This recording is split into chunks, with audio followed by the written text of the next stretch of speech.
Olá, pessoal, tudo bem com vocês? Espero muito que sim, hein? Hoje, domingo de Páscoa, um dia propício para a gente apresentar a arte de uma ceramista. Hoje, então, vai ao ar a segunda parte, porque a primeira já foi no domingo passado. Espero que vocês gostem, porque eu amei. Eu gostaria de pedir a vocês que estão chegando agora que se inscreva no canal, gente, dê o seu like, ative o sininho para que vocês recebam as notificações toda vez que Maria Zacaria enviar um vídeo ao ar. Muito obrigada. Muito obrigada, Gisele, pela entrevista que nos concedeu. Muito obrigada por todos os vídeos que mandou e que me proporcionou fazer 3 vídeos para o canal, né? Que enriqueceu bastante e a gente conheceu muito dessa arte milenar que você nos ensinou. Gente, quantos instrumentos que a gente usa, não é? E, e é verdade, o cafezinho tomado na xícara da cerâmica Tokido é muito mais gostoso, não é verdade? Então vamos ao vídeo? Então é isso. Eu convido agora a todos para acompanharem alguns vídeos que eu fiz aqui do ateliê, do meu espaço, das etapas dessa arte, né? De algumas curiosidades que se tem aí durante o processo. E me coloco aqui à disposição para qualquer esclarecimento, qualquer dúvida que vocês tenham, tá bem? Eu agradeço muito a você, Mari, pela disponibilidade, pelo seu tempo, pela sua atenção e em estar aí também proporcionando a divulgação dessa arte de cerâmica que hoje no Brasil, acreditem se quiser, nessa época de pandemia, teve um engajamento muito maior do que a gente pôde observar nos últimos anos. Em tempos aí de pandemia, muitas pessoas acabaram procurando esse jeito de se fazer arte como forma de ajuda, autoajuda, né? Para um momento de isolamento social, enfim. Então agradeço muito a sua disponibilidade, Mari, que gentilmente aí trouxe esse tema, que é um tema lúdico, interessante, e que eu pude apresentar apenas um pedacinho dele, porque ele é muito vasto, muito amplo. Mas querendo, a gente volta a conversar, tá bem? Muito obrigada pela sua atenção, muito obrigada a todos, espero que vocês gostem. Gostei muito a arte de uma ceramista. Foram muitas conversas pelo WhatsApp. Os vídeos foram chegando e eu me apaixonando pelas imagens mostradas neles e sempre pensando como mostrar de forma que não embaralhe. E então postei a arte de uma ceramista no domingo passado, a primeira parte, e guardei esse vídeo onde ela mostra os lugares que visitou no Japão. O ponto de saída em vermelho no mapa inicial foi Tóquio. Muitos artesãos ficam nas regiões do sul do Japão, próximos à Saga. Então agora eu vou mostrar para vocês o processo da cerâmica, do começo ao fim. Tudo começa aqui com a argila bruta, in natura, que quando modelada resulta aí numa forma desejada, que no caso eu peguei 3 xícaras, alças e um pires com um tom diferente, inclusive de argila, para exemplificar para vocês. Aqui a argila ainda está um pouco úmida, que me permite fazer essa colagem. Diferentemente dessa etapa aqui, que é a seguinte, onde a argila já está totalmente seca, ela fica bem clarinha, pronta para ser queimada. A gente realiza a primeira queima, chamada de biscoito, quando a argila está nesse estado aqui. Depois de 8 horas de queima, uma queima bem vagarosa, porque ainda tem muita água aqui e isso precisa ser evaporado de uma forma bem lenta da peça, para essa peça não trincar e não estourar no forno. Eu tenho esse resultado, que é o que chamamos de biscoito, a peça biscoitada, ou seja, queimada a 900 graus em média. Tem ceramistas que queimam a 1050 graus, varia. Eu aqui no ateliê faço a queima de biscoito a 900 graus. Feito isso, eu tenho a peça pronta para poder receber o esmalte, a cor que eu desejo, né? É uma etapa onde a peça está muito porosa. Se a gente jogar uma água, a gente vê que rapidamente essa água seca. Ela tem resistência, mas ela ainda é muito frágil, essa peça. Então, é nessa etapa que eu faço a esmaltação, que eu pinto ela. Depois de pintada, eu passo para a etapa seguinte, que é a queima do vidrado, que a gente chama. Que nada mais é do que a etapa onde eu vitrifico a peça de cerâmica. E que eu tenho resultados de cores. Eu tenho resultados de brilho, de selagem. Eu consigo utilizar essa peça com líquidos. Eles vão permanecer aqui sem que ela puxe esse líquido, diferentemente dessa etapa. Então, essa aqui é a etapa final, que a gente chama de vidrado, queima de vidrado, onde ela tá uma peça muito, muito, muito resistente. Essa etapa aqui eu queimo ela a 1240 graus. E em média também 8 horas. É a etapa final.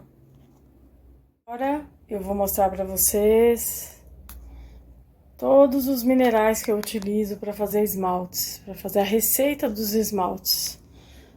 Toda essa prateleira aqui, de baixo, as do meio e acima, eu tenho elementos que eu utilizo para fazer esses esmaltes. Aqui tem um esmalte pronto, olha como ele decanta.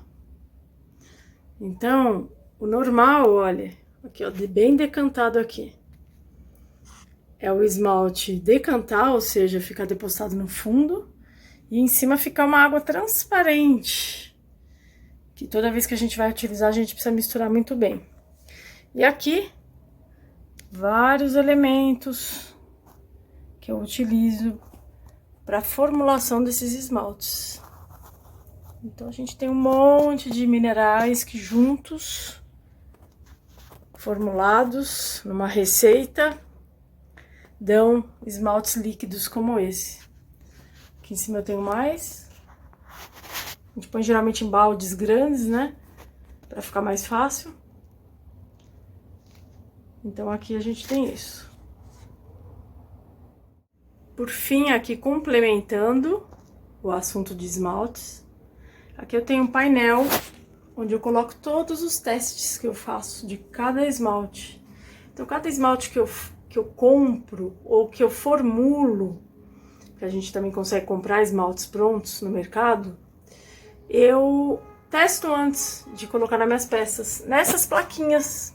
Então, essas plaquinhas aqui, as beges aqui, elas estão cruas, prontas para serem utilizadas para fazer esses testes. E em cada plaquinha dessa, eu coloco um número atrás. Através desse número eu consigo, no meu caderno de receitas, que é um caderninho como caderno de receitas da vovó, sabe? Eu sei que o 52, que foi esse que eu peguei, ele tem a formulação tal, tal, tal. Então é bem interessante. E a gente sempre faz assim, camadas mais grossas embaixo dessa plaquinha e mais espessas na parte de baixo. Ó, esse esmalte branco dá pra ver bem essa experiência. Embaixo eu passei 2 camadas do esmalte, em cima 1. Então é isso. Esse aqui é o meu painel de testes de esmaltes. É bem legal. Todo ateliê tem isso, porque é aqui que a gente se baseia no escorrimento daquele esmalte, em como ele se comporta, dependendo da cor da argila que você utiliza. ele vai ter também um efeito diferente, um resultado diferente. Então isso é bem interessante. Esse painel eu fiz e ele compõe aqui todo o meu espaço também do ateliê. Agora eu vou mostrar para vocês os fornos onde acontecem as queimas. Eu utilizo os dois, um para a primeira etapa, que é aquela etapa que vai a 900 graus, e a outra para a segunda etapa, que vai a 1230 graus. Eu deixei o visor aqui ligado para vocês verem como é que é o programador. Nesse momento ele está com 25 graus na parte interna, né, do forno. E eu chego nele sempre a 1230. Então eu vou abrir aqui para vocês verem. Ele é um forno de manta cerâmica, que é um tipo de revestimento térmico que também se faz para fornos. Você pode ver que ele tem uma espessura tremenda, porque quando eu queimo, o calor fica bem intenso aqui. Então ele precisa ter uma capacidade térmica de reter o calor, inclusive para poder otimizar a queima, né? Então esse forno ele é de manta cerâmica. Tem as resistências. Esse aqui é o termopar. Coração do forno, eu diria. Ele é que mede toda a temperatura que está ocorrendo durante a queima aqui dentro. A gente tem que ficar de olho nele, porque se ele pifar, aquele visor ali com a temperatura não vai acompanhar o que realmente está acontecendo aqui dentro. Os mobiliários, que a gente chama, que são essas pecinhas de diversos tamanhos, formas, que me auxiliam para fazer as alturas das prateleiras de dentro do forno. Eu utilizo esse mobiliário, um tamanho aqui, um aqui, de modo que eu consigo, dependendo das peças, utilizar até 9 prateleiras nesse forno. E aqui eu tenho a chaminé do forno, que na primeira queima, quando é de biscoito, a gente mantém aberta até pelo menos uns 400 graus, porque evapora muita água das peças. E depois a gente fecha. Mesma coisa para a segunda queima, a queima de vidrado. Eu mantenho ela aberta por um tempo para a água dos esmaltes poder evaporar, depois eu fecho. E é muito bonito, vou ver até se eu tenho alguma foto, porque quando eu tô já com o forno a uma temperatura de uns 1000 graus, ele fechado, você vê todo vermelho em volta dele, e lá em cima na chaminé, quando você abre também, você vê aquele vermelho de fogo, é muito bonito. O sistema de abertura é o mesmo que o outro. A gente trava ele aqui. A diferença é que um abre para um lado e o outro abre para o outro. Isso aqui é todo o calor que está lá dentro, que alguma coisa passa. De tempo em tempo eu tenho que vedar. Com a própria manta eu ponho aqui, porque o calor interno também procura, né, oxigênio, a parte externa aí durante a queima. Então é a segunda vez que eu vou ter que reformar o forno logo mais. Eu já reformei uma vez, porque é natural que haja oxidação da parte externa por conta das queimas e do excesso de água que evapora sempre durante elas. O processo de abertura desse forno é o mesmo que o anterior. A diferença é que cada um abre para um lado. Eu vou abrir aqui para vocês verem. Esse é um forno que tem resistência em todas as partes do forno, apenas no teto que não tem.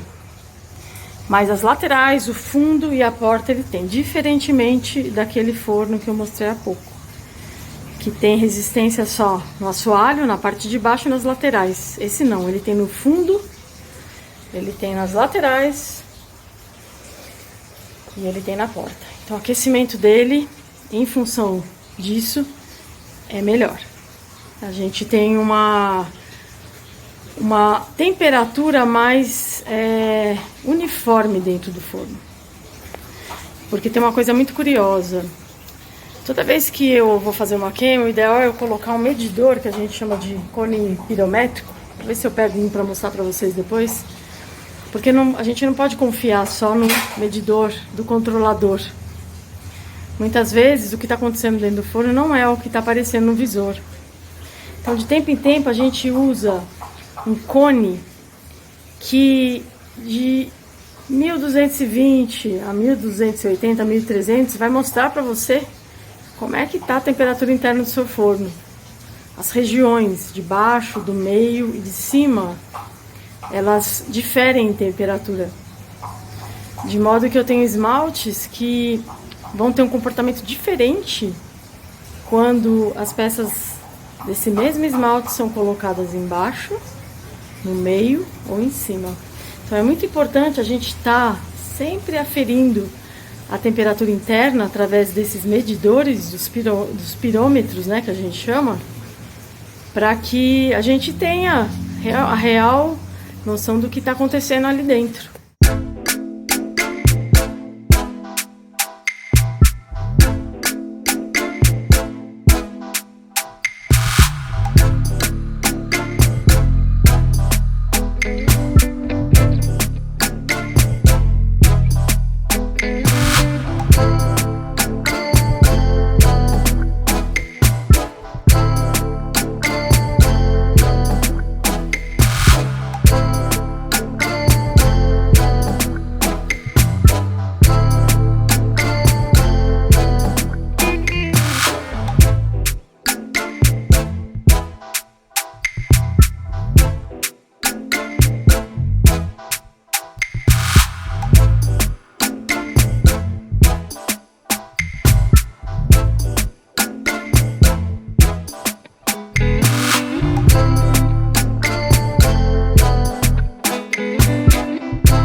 Inscreva-se no meu canal, Marilza Caria.